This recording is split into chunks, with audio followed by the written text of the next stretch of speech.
Hey foodies, thanks for watching. I have been on a cookie quest.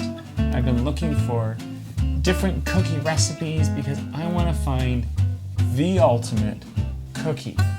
And this cookie recipe, I think, is definitely a contender. I'm not saying it's the winner and I'm not saying it's not the winner.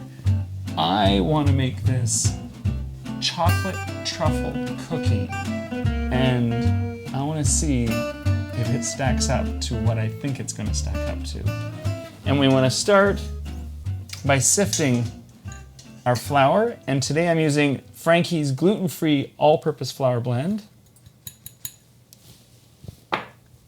and our cocoa. And it's important to always sift your cocoa, mainly because cocoa is lumpy. It's got some of the fats in it, and they're just binding together. So you want to smooth that out just before you start making anything with it. And it doesn't take long to sift these two items. And the flour you sift to make it fluffier and to make sure you get rid of any large lumps or dry bits. Okay, so that's that. I'm gonna put in my baking powder. And I'm gonna put in my caster sugar. Now, I've tried this recipe with just regular sugar, and it works, but the cookies tend to spread out a lot more. And with the caster sugar, it doesn't spread as much. And it's a finer sugar that you're looking to use. Okay, so I'm mixing that all up. I'm gonna add just a pinch of salt. And then I've got my butter. And it was funny, when I was measuring out my butter, it called for 25 grams, and I'm like, oh, I've got a little tiny bit in the fridge. So I pulled it out, and I put it on the scale, and it said 21, and I'm like, I have to cut 4 grams of butter, and I was like, oh my goodness, it's, of course. So it's funny, I still opened that big block of butter, and I managed to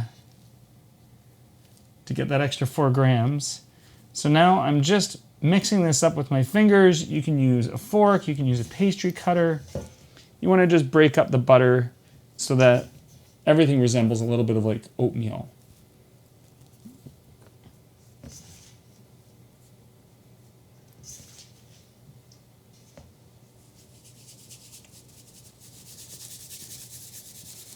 There we go, that didn't take too long.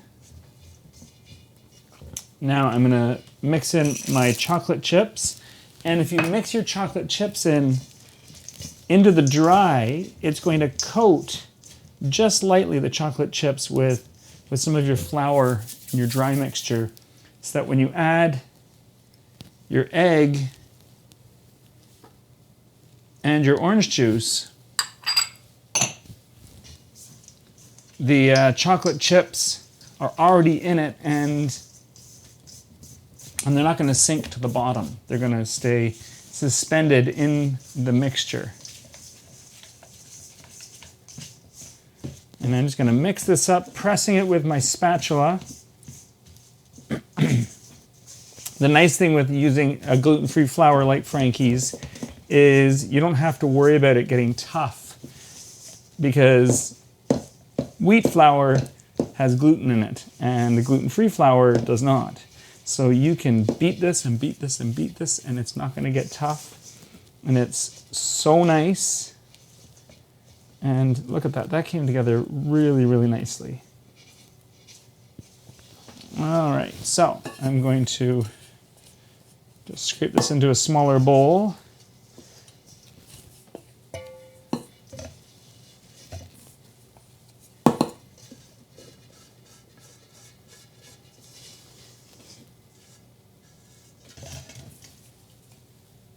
Okay, and scoop that down.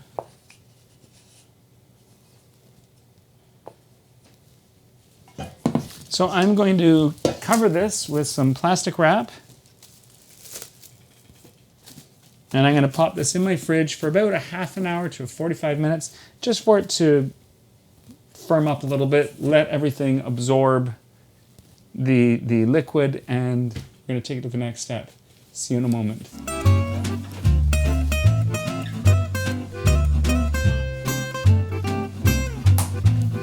So it's been about an hour to an hour and a half, and this is set up really nicely. It's still very soft, and I'm fine with it being very soft.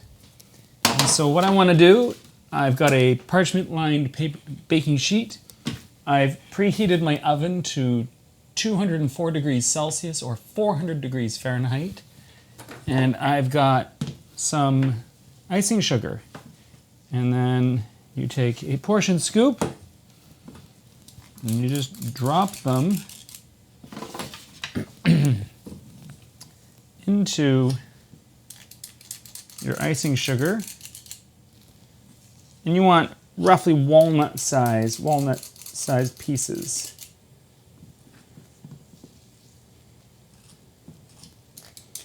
I find doing 4 at a time allows me to get my hands in there and really get them coated. And there's one.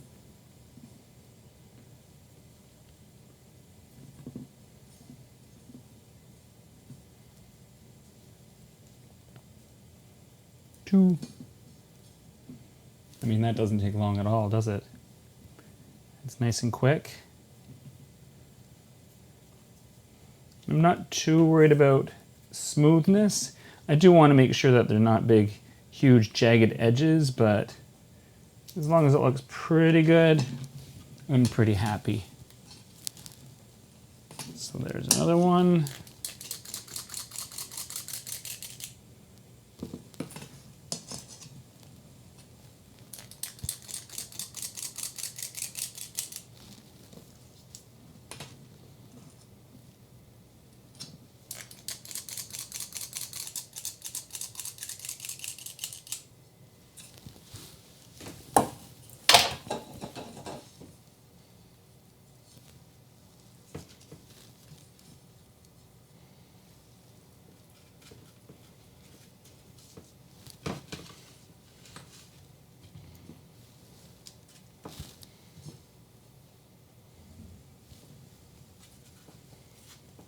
So I think I should switch this to a 3-2, 3-2. Yeah, that's got some nice spacing then.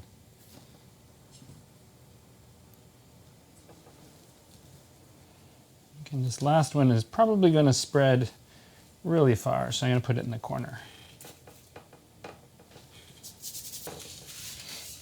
So again, these are going to go into my preheated oven of 204 degrees Celsius or 400 degrees Fahrenheit for 8 to 10 minutes. I'm going to keep an eye on them, and at the 8-minute mark, I'm going to check them.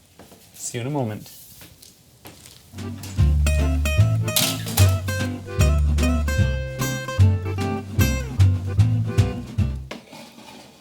Don't these look good? So they took 9 minutes in my oven. I checked them at 8. And I was like, oh, they're just a little bit too soft. So I put them back in for just 1 minute, and the timer went off, and they look magnificent. I mean, they look great. Let's grab one at random. I think that one. Let's look at the bottom. Yeah, you can see like it's not overly baked. It's not too burnt or caramelized, as I like to say. Oh, it smells really good. Let's see. This is my new favorite cookie. Mmm. Mmm. Mmm.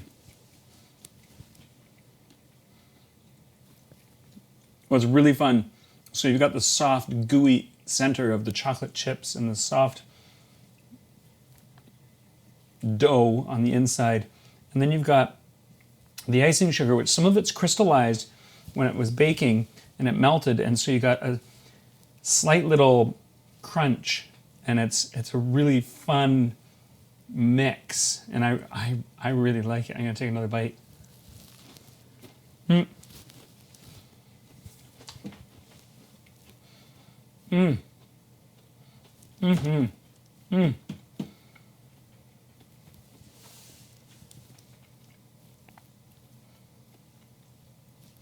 Yeah, the center is very much like a truffle center.